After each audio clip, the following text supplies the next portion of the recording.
Hello mga Catmates! Ako si Father RJ Palmos, kagitan naman nagapadayon sa aton programa Istorya Sagrada. Ang aton istorya sa sining katapusan nga adlaw sa aton programa sang Flores de Mayo sa Istorya Sagrada. Amo ang istorya tuhoy sa pagkonverter kay Saulo nga aton mabasahan sa libro sang mga binuhatan, Kapitulo 9, versikulo 1, tubtob 19. Si Saulo nga nagasilabo ang iya paghingabot sa pagpamatay sa mga sumununod ni Kristo, nagkadto sa pinakamataas nga pari. Nagpangayo siya sing mga sulat nga magapakilala sa iya sa mga sinagoga sa mga Hudiyo sa Damasco. Agud kaya kung may makita siya didto nga mga sumulunod sang dalan sang Ginoo, lalaki kag babayi, iya sila dakpon pabalik sa Jerusalem. Sang nagahinampot si Saulo sa syudad sang Damasco, sa hinali lang nagsilak sa palibot niya ang kapawa halin sa langit.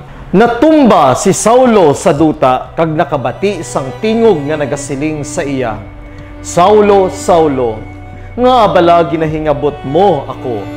Nagpamangkot si Saulo, Sin-o ka bala, Ginoo? Ang tingog nagsabat, Ako amo si Jesus nga imo ginahingabot. Tindog ka kag magkadto sa syudad sa diin pagasugiran ka sang dapat mo pagahimuon.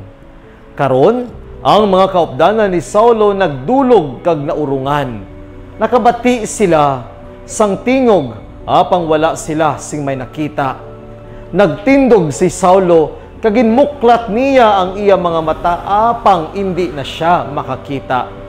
Gani ginuyatan nila siya sa kamot kag gintuy-tuyan pakadto sa Damasco. Sa sulod sang 3 ka adlaw, hindi makakita si Saulo kag wala siya magkaon kag mag-inom.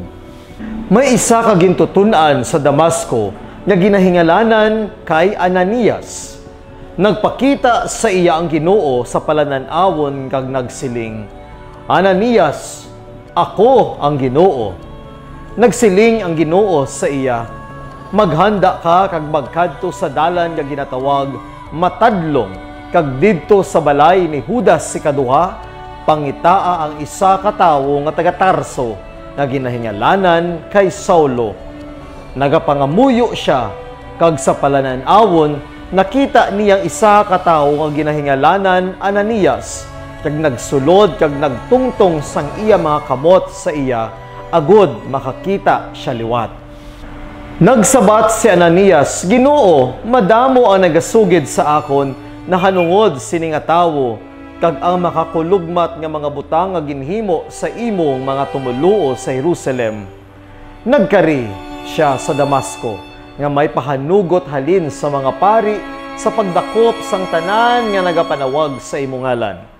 Ang Ginoo nagsiling kay Ananias, lakat ka, kay ginpili ko siya sa pag-alagad sa akon kag sa pagpakilala sang akon ngalan sa mga hentil, sa mga hari kag sa mga taga-Israel, kag akon man ipakita sa iya ang tanan nga mga pag-antos nga dapat niya pag-aagihan tungod sa akon. Gani naglakat si Ananias kag nagsulod sa balay, kag gintungtong niyang iya mga kamot sa mga mata ni Saulo nga nagasiling, Utod Saulo, ginpadala ako diri ni Ginoong Jesus nga nagpakita sa imo sa dalanon sa nagapakadto ka diri.